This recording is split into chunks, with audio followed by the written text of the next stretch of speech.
Hello everyone, welcome back. पिछली class में हमने किया था लॉज ऑफ केमिकल कम्बिनेशन, जिसमें फर्स्ट लॉ था law of conservation of mass and second one is law of definite proportion. So first law के base पे ही आपके टेक्स्ट बुक में क्वेश्चन दिया गया है। आइए देखते हैं। इस क्वेश्चन में सोडियम कार्बोनेट जब रिएक्ट करता है with acetic acid is giving you sodium acetate, carbon dioxide and water. ठीक है, हमें सिर्फ लॉ ऑफ कंजर्वेशन ऑफ मास समझना है, इसलिए हम रिएक्शन पे नहीं जाएंगे कि केमिकली फॉर्मूले उनके क्या होते हैं। ठीक है, इसमें बताया गया है कि सोडियम कार्बोनेट कितना दिया गया है। सो 5.3 gram of sodium carbonate is reacting with 6 gram of acetic acid. ये है आपके पास 6 gram and giving you 2.2 gram of carbon dioxide and 0.9 gram of water and 8.2 gram of sodium acetate. हमें ये बताना है कि इसमें law of conservation of mass hold करता है कि नहीं करता है। इसके लिए पहले जो रिएक्टेंट्स हैं in the left hand side उनके मासेस देखेंगे हम और उनको क्या करेंगे, add. Because law of conservation of mass states that जो मास लेफ्ट हैंड साइड में है will be equal as mass in the right hand side. That is, mass of the reactants will be equal to mass of products. Mass can neither be created nor be destroyed. जो mass available होगा वही रहेगा। आइए देख लेते हैं कि ये होल्ड करता है। Firstly, we will add masses in the left hand side. 0.3 का 0.3 आ जाएगा। 5 और 6 is 11.3 grams and here 9 और 2 हो गए 11 और 2 13, कैरी होगा 1, 8 और 2 10 और एक 11। So mass in the left hand side is equal to the mass in the right hand side. So law of conservation of mass holds here. It is in accordance with the law of conservation of mass.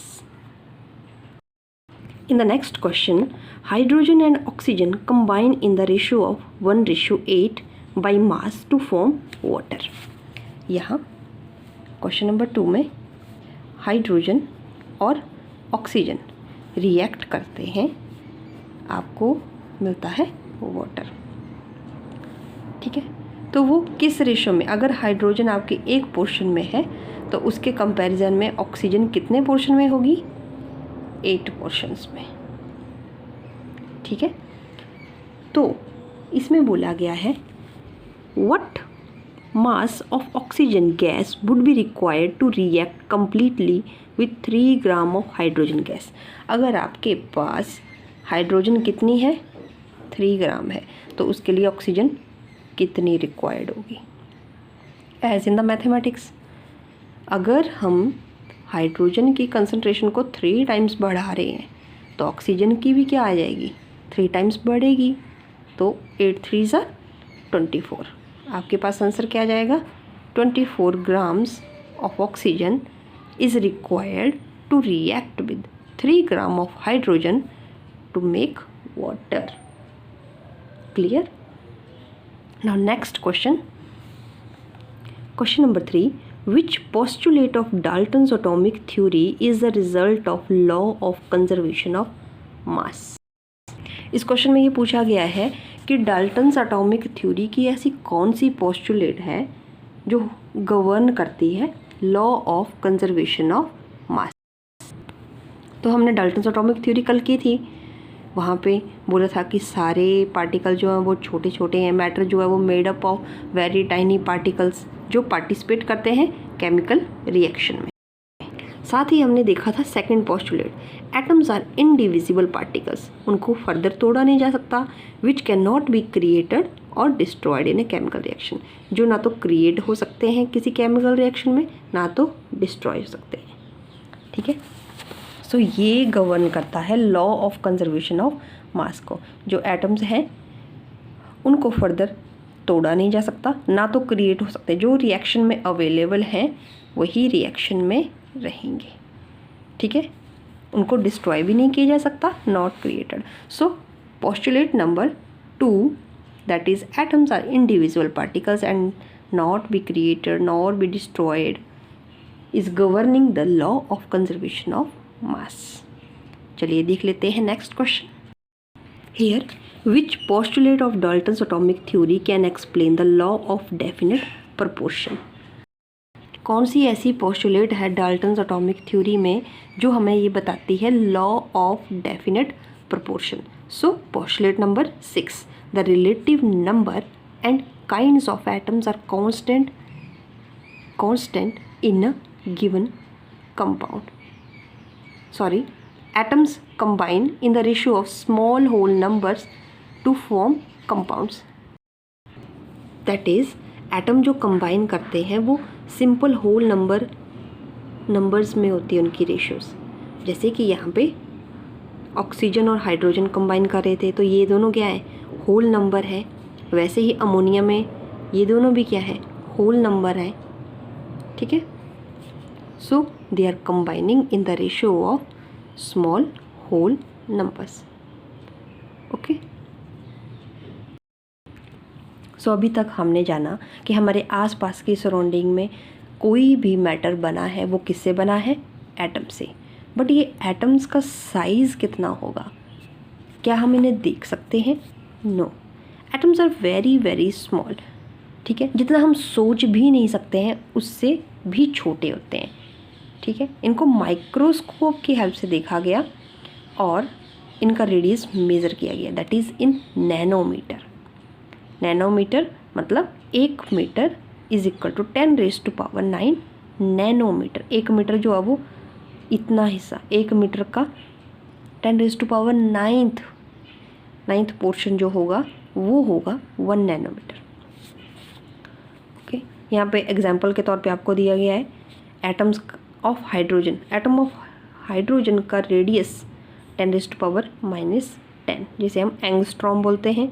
वैसे ही molecule of water का radius in nanometre, molecule of haemoglobin, grain of, इस तरह से measure किया गया और आपके सामने ये दिखाया गया कि हम छोटी से छोटी चीज़ है एटम्स, उसका साइज़ मेज़र करना कितनी सरप्राइजिंगली बात है।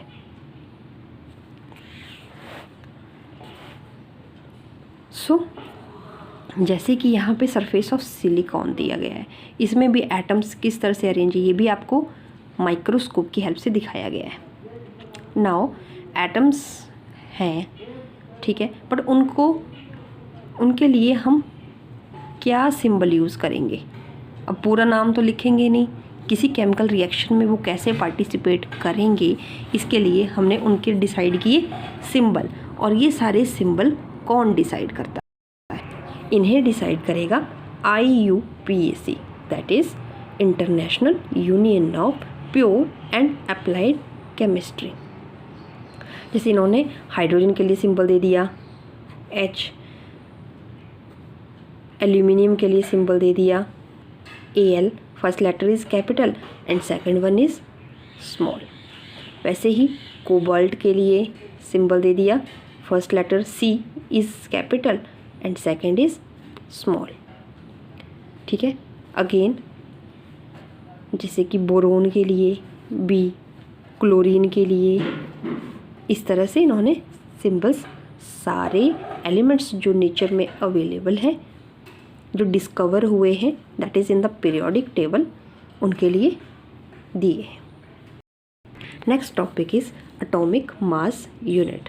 जितने भी एटम्स हैं उनका कोई ना कोई मास होगा और उसके लिए हम कौन सी यूनिट यूज़ करेंगे, that is atomic mass unit.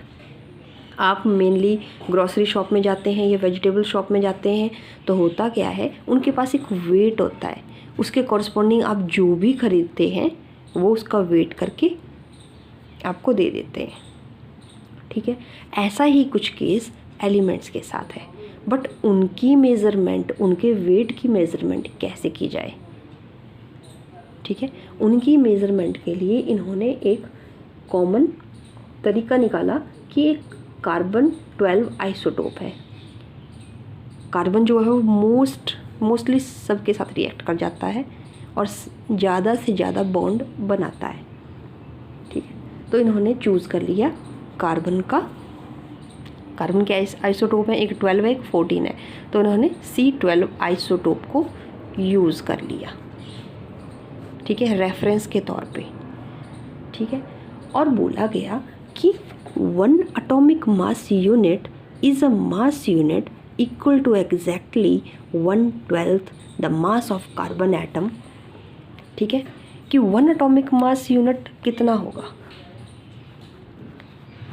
जो 1/12 of the mass of the carbon 12 isotope का मास होगा, उतना इन्होंने इसके लिए एक यूनिट सेट कर ली। इसको आप कैसे समझ सकते हैं इजी लैंग्वेज में? फॉर एग्जांपल यहाँ पे दिया भी है, हमारे पास एक वाटरमेलन है, इसको मान लीजिए कार्बन 12 आइसोटोप है। अब इसके हमने कर दिए इक्वली 12 पोर्शन। सो 1 एटॉमिक मास यूनिट क्या होगा, इस 12th में से कोई एक portion, 1 atomic mass unit is 1/12, ये हिस्सा होगा 12 में से एक हिस्सा इस पूरे कार्बन आइसोटोप का, ठीक है। उसके कंपैरिजन में ही आप कुछ भी खरीदेंगे वो जो शॉपकीपर आपको वेट करके दे देगा, ठीक है, कि मैंने इतने की कॉस्ट सेट की है, इसके वेट के बराबर हुआ 2 ऑरेंजेस, तो आपको इतने पे करने पड़ेंगे, ठीक है। इसकी वेट के बराबर हुआ 1 एप्पल, तो वैसे ही, ठीक है। सो इसकी यहाँ से आ गई आपके पास definition, 1 atomic mass unit is a mass unit equal to exactly 1/12 the mass of the 1 carbon atom. Exam में आएगा तो आप ये लिखेंगे। पहले हम इसकी यूनिट AMU में लेते थे, but now it is U, only U। 1 atomic mass unit का सिंबल क्या लेंगे आप, U, ठीक है। यहाँ पर टेबल दिया है, ठीक है। एटॉमिक मास एक्सपेरिमेंटली जो फाइंड आउट हुआ है, हाइड्रोजन का 1 एटॉमिक मास यूनिट, कार्बन का 12, नाइट्रोजन का 14, इसी तरह से और भी एलिमेंट्स का, ठीक है। सो यहाँ पे आपको क्वेश्चन दिया गया है, define the atomic mass unit. Definition आपको यहाँ से टेक्स्ट बुक से मिल गई। And why is it possible to see not to see an atom with naked eyes, because size of the atom is very very small, ठीक है।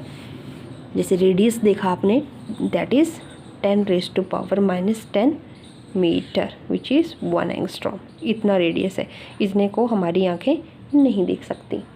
Size is very very small, so we can not see with naked eyes.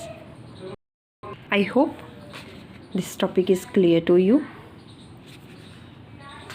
वैसे ही हम करेंगे next topic. Till then take care and bye bye.